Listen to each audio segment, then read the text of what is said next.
గమనించాలి. నేను చెప్పే స్టాక్స్ కానీ ఇక్కడ చూపించే చార్ట్స్ కానీ ఇవన్నీ టెక్నికల్ లెవెల్స్ మాత్రమే. ఏ స్టాక్ కూడా బై ఆర్ సెల్ రికమెండేషన్ అయితే కాదు. హాయ్ ఫ్రెండ్స్, నేను ఆర్పి. ఈరోజు 3rd ఆగస్ట్ 2026. సో ఎక్స్చేంజెస్ ఈ రోజు నుంచి కొత్త మెకానిజం అంటే క్లోజింగ్ ప్రైస్ ని కొత్త సిస్టమ్ లోకి తీసుకొచ్చిన రోజు. అయితే ఈ రోజు పెద్ద కన్ఫ్యూజన్. ఎందుకంటే మీరు నిఫ్టీ చూస్తే దాదాపుగా 390 పాయింట్లు పాజిటివ్ గా క్లోజ్ అయినట్టు చూపిస్తుంది. ఇక్కడ 390 పాయింట్స్ పాజిటివ్ గా క్లోజింగ్ ప్రైస్ చూపిస్తుంది. ఇది ఎంతవరకు కరెక్ట్? ఇది అబ్సల్యూట్లీ రాంగ్. ఎందుకంటే 315 తర్వాత ఎప్పుడైతే 315 కి మార్కెట్ అంటే F&O లో ఉన్న స్టాక్స్ ట్రేడింగ్ క్లోజ్ అవుతుంది. అంటే కొత్త సిస్టమ్ ప్రకారం క్లోజింగ్ ప్రైస్ డిటర్మైన్ చేయడానికి 315 కి ఆపేసి తర్వాత 320 తర్వాత మళ్ళీ యాక్షన్ అని చెప్పి కొన్ని చేంజెస్ చేశారు. చేసిన తర్వాత అఫీషియల్ క్లోజింగ్ ప్రైస్ డిక్లేర్ చేస్తాను. మనం ఒకసారి టెక్నికల్ చార్ట్ కూడా చూద్దాం. దానికన్నా ముందుగా నిఫ్టీ 50 స్టాక్స్ లో చాలా స్టాక్స్ పాజిటివ్ గానే క్లోజ్ అయ్యాయి. గ్రాసిమ్, తర్వాత TCS, IndiGo, Infosys, Shriram finance, Axis bank, Bajaj Finserv, Bajaj auto ఇవన్నీ కూడా పాజిటివ్ గానే క్లోజ్ అయ్యాయి. లూజర్స్ లో చూస్తే Apollo hospital, Sun Pharma, Maruti, ONGC, tech Mahindra ఇవి కొంత నెగటివ్ గా క్లోజ్ అయ్యాయి. అయితే మనం చూడాల్సింది ఈ క్లోజింగ్ ప్రైస్ ఏదైతే ఉందో, అఫీషియల్ క్లోజింగ్ ప్రైస్ ఏదైతే ఉందో ఇది ఎంతవరకు కరెక్ట్ అనేది ఇండివిజువల్ స్టాక్ ని పట్టి చూసుకోవాల్సి ఉంటుంది. ఎందుకంటే లాస్ట్ 15 మినిట్స్ అంటే మనకి 315 తర్వాత మార్కెట్ హాల్ట్ అయ్యి రీఓపెన్ అయ్యి యాక్షన్ సెషన్ అని పెట్టి తర్వాత అఫీషియల్ క్లోజింగ్ వచ్చింది.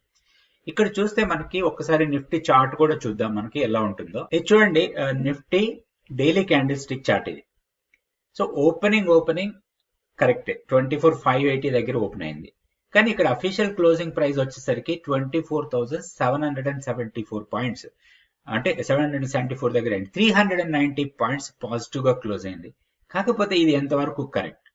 అసలు మనం ఇదే ఫ్యూచర్స్ లో తీసుకుంటే దాదాపుగా 100 పాయింట్స్ మైనస్ లో ఉంటుంది. ఇంకా 24,664 దగ్గర ఫ్యూచర్స్ క్లోజ్ అయ్యాయి. ఫ్యూచర్స్ కి స్పాట్ కి 100 పాయింట్స్ ప్రీమియం ఉండాలి, కానీ 100 పాయింట్స్ మైనస్ లో క్లోజ్ అయింది. ఇంకొకటి మనం టైం ఫ్రేమ్ మార్చి చూద్దాం. 315 కి ప్రైస్ ఎక్కడ ఉంది? సో నేను 15 మినిట్స్ క్యాండిల్ స్టిక్ చార్ట్ పెట్టాను. అది సో ఎగ్జాక్ట్లీ 24,573 దగ్గర ఉంది. సో 200 పాయింట్స్ 15 మినిట్స్ లో ర్యాలీ వచ్చిందా? ఇది రాంగ్. అండ్ మీకు ఇంకొక పాయింట్ కూడా పెడదాం. ఇక్కడ ఇంకా టైం ఫ్రేమ్ తగ్గించి చూద్దాం. Keeping only 5 minutes candle. ఎందుకంటే అఫీషియల్ క్లోజింగ్ ప్రైస్ ఇక్కడ ఉంది, యాక్చువల్ ట్రేడెడ్ ప్రైస్ ఇది 24,573. There is a big misunderstanding అనొచ్చు, లేదా మిస్ మ్యాచ్ అనొచ్చు, ఒక పెద్ద కన్ఫ్యూజన్ అనొచ్చు. రియల్ గా ఇట్లాంటి కన్ఫ్యూజన్ మనం ఇంతవరకు ఎప్పుడు చూడలేదు. దీనికి ఎక్స్చేంజ్ క్లారిఫై ఇవ్వచ్చు, మేబీ అడ్జస్ట్ ఎలా చేస్తారో తెలియదు మనకి. కానీ ఇప్పుడు దీంతో ప్రాబ్లం ఏంటి? మనకి టెక్నికల్ అనాలిసిస్ లో బిగ్గెస్ట్ ప్రాబ్లం వస్తుంది. ఎందుకంటే క్లోజింగ్ ప్రైస్ బేస్ చేసుకొని మనం మూవింగ్ యావరేజెస్ కానీ అదర్ క్యాలిక్యులేషన్స్ ఏవి చేసినా కానీ మనం క్లోజింగ్ ప్రైస్ తీసుకొని క్యాలిక్యులేట్ చేస్తాం. కాబట్టి ఒక పెద్ద కన్ఫ్యూజన్, పెద్ద ప్రాబ్లం ఇది. రియల్ గా చెప్పాలంటే మన అనాలిసిస్ లో కూడా చాలా పెద్ద ప్రాబ్లం వస్తుంది. సో మనం ఇప్పుడు కన్సిడర్ చేయాల్సింది 24,575 ఆర్ 580 మధ్యలో క్లోజ్ అయినట్టే అనుకోవాలి. సో ఈ 200 పాయింట్లు 1 మినిట్ క్లోజింగ్ ప్రైస్ ఏదైతే ఉందో దాన్ని మనం కన్సిడర్ చేయకూడదు. లేదనుకుంటే మనం అనాలిసిస్ లో ఓన్లీ ఫ్యూచర్స్ వాల్యూని మాత్రమే తీసుకోవాలి. సో ఇక్కడ ఇది ఒక్కటే కాదు, మనం ఇంకొక స్టాక్ కూడా చూపిస్తాను మీకు ఎందుకు ఇట్లాంటి ప్రాబ్లం వచ్చింది. సో కొత్త సిస్టమ్ ప్రకారం అఫీషియల్ క్లోజింగ్ ప్రైస్ అనేది ఆక్షన్ బేసిస్ లో ఉంటుందన్నారు. అది ఎట్లా చేస్తారనేది మనకి NSE సర్క్యులర్ లో వచ్చింది, అంటే సెబీ సర్క్యులర్ లో కూడా వచ్చింది. కానీ ఇక్కడ ఏం జరిగింది అనేది మనకి పెద్ద కన్ఫ్యూజన్ గా ఉంటుంది. ఎందుకంటే క్లోజింగ్ ప్రైస్ చాలా డిఫరెన్స్ ఉంటుంది. ఈవెన్ మనకి బ్యాంక్ నిఫ్టీ చూడండి, ఒకసారి మనం బ్యాంక్ నిఫ్టీ కూడా చూద్దాం. సో బ్యాంక్ నిఫ్టీ కూడా కొంచెం గ్యాప్ అప్ ఓపెన్ అయింది, కానీ క్లోజింగ్ ప్రైస్ చూడండి 58,247. నేను టైం ఫ్రేమ్ మారుస్తున్నాను, ఓన్లీ 5. ఇది 5 minutes candle stick chart. So last 5 minutes లో దాదాపుగా ఇక్కడ చూస్తే 57,683. ఇది 315 కి ఉన్న ప్రైస్. క్లోజింగ్ ప్రైస్ వచ్చి 58,247. ఎంత డిఫరెన్స్ ఉందో చూడండి.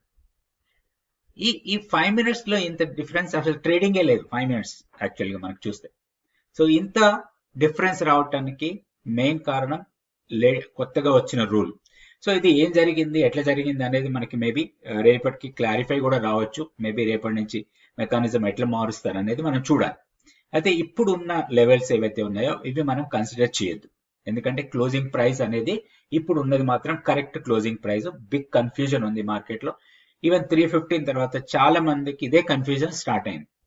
ఎందుకంటే క్లోజింగ్ ప్రైస్ తర్వాత 315 అప్పుడు ట్రేడెడ్ ప్రైస్ చూసుకుంటే చాలా గ్యాప్ ఉంది. ఇంకొక స్టాక్ కూడా చూద్దాం ఇదే విధంగా ఎట్లా జరిగింది అనేది. ఒకసారి ఐసిఐసిఐ బ్యాంక్ చార్ట్ చూద్దాం. సో ఇది క్యాండిల్, ఇది మనకి 1460 దగ్గర క్లోజ్ అయింది. అయితే మనం 5 minutes క్యాండిల్ స్టిక్ చార్ట్ పెట్టుకుంటే ఇది చూడండి. సో ఇక్కడ మనకి యాక్చువల్గా 315 అప్పుడు 1446 ఉంది, బట్ అఫీషియల్ క్లోజింగ్ వచ్చేసరికి 1460. ఇంత పెద్ద డిఫరెన్స్ 15 minutes అంటే క్లోజింగ్ ప్రైస్ అంత తేడా ఎలా వచ్చింది? సో ఇవన్నీ కన్ఫ్యూజన్ అయ్యాయి. కాబట్టి మనం ఈ రోజు టెక్నికల్ లెవెల్స్ ఈ రోజు క్లోజింగ్ ప్రైస్ బట్టి తీసుకోవట్లేదు. ఓన్లీ మనం ఆల్రెడీ నిన్న ఏదైతే ప్రీవియస్ వీడియోలో మనం టెక్నికల్ లెవెల్స్ పెట్టామో ఆ లెవెల్స్ నే ఫాలో అవుదాం. అయితే ఒకటి ఫ్యూచర్స్ ప్రైజెస్ లో మాత్రం ఎలాంటి మార్పు లేదు. దానికోసం ఏం చేస్తామంటే మనం స్టాక్ ఫ్యూచర్స్ యాక్టివిటీ ఒకసారి చూద్దాం. స్టాక్ ఫ్యూచర్స్ యాక్టివిటీ చూస్తే ఏపీఎల్ అపోలో టాప్ లో ఉంది. లాంగ్స్ బిల్డ్ అవుతున్న స్టాక్స్ లో లాంగ్స్ బిల్డ్ అవుతున్నాయి. 116 స్టాక్స్ ఉన్నాయి. షార్ట్ బిల్డప్ లో 39, షార్ట్ కవరింగ్ 39, షార్ట్ బిల్డప్ 54 ఉన్నాయి. And long and vending 3 stocks కనపడతాయి. ఇక్కడ లాంగ్స్ బిల్డ్ అవుతున్న స్టాక్స్ లో ఏపీఎల్ అపోలో 6% ప్రైస్ అంటే దాదాపు 7% పెరిగింది. 6.99 ఓపెన్ ఇంట్రెస్ట్ పెరిగింది. LTIM, PNB housing, Hyundai, AB capital, Bajaj holding, Jindal steel, Paytm, కేఏ ఇవన్నీ కూడా లాంగ్స్ బిల్డ్ అవుతున్న స్టాక్స్ ఉన్నాయి. అయితే మనం ఈ రోజు ఒక 2 స్టాక్స్ కి టెక్నికల్ లెవెల్స్ చూద్దాం. అయితే ఇక్కడ ఒక్కటే ప్రాబ్లం ఏంటంటే క్లోజింగ్ ప్రైస్. మనం స్పాట్ వాల్యూ తీసుకుంటే క్లోజింగ్ ప్రైస్ లో చాలా డిఫరెన్స్ వస్తుంది. ఓన్లీ మనం ఫ్యూచర్స్ చార్టే చూద్దాం. ఏపీఎల్ అపోలో తర్వాత ఎల్టీఐఎం ఈ 2 స్టాక్స్ కి టెక్నికల్ లెవెల్స్ చూద్దాం.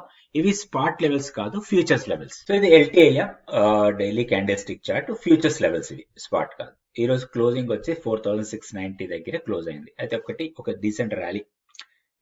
ప్రైస్ డ్రాప్ అయిన తర్వాత ఒక higher highs higher lows form అయి హైయర్ లెవెల్ కి వెళ్తుంది. అయితే ఇక్కడ ఒకటి ప్రీవియస్ గా ఉన్న సప్లై ని బ్రేక్ చేసింది. 4350, 4435 ఆ లెవెల్స్ ని బ్రేక్ చేసి ఈ రోజు స్ట్రాంగ్ ర్యాలీ.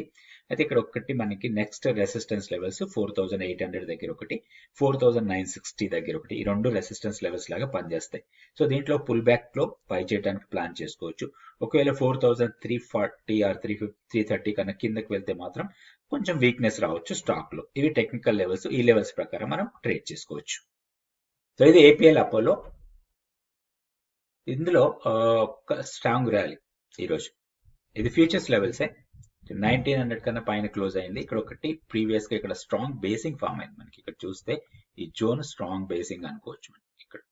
సో అరౌండ్ 1780 నుంచి 1800 మధ్యలో ఒక బేస్ ఫామ్ అయిన తర్వాత ర్యాలీ ఇది. సో ఇట్లా బేస్ ఫామ్ అయ్యి ర్యాలీ వస్తే మాత్రం ఒక స్ట్రాంగ్ ఉండడానికి అవకాశం ఉంటుంది.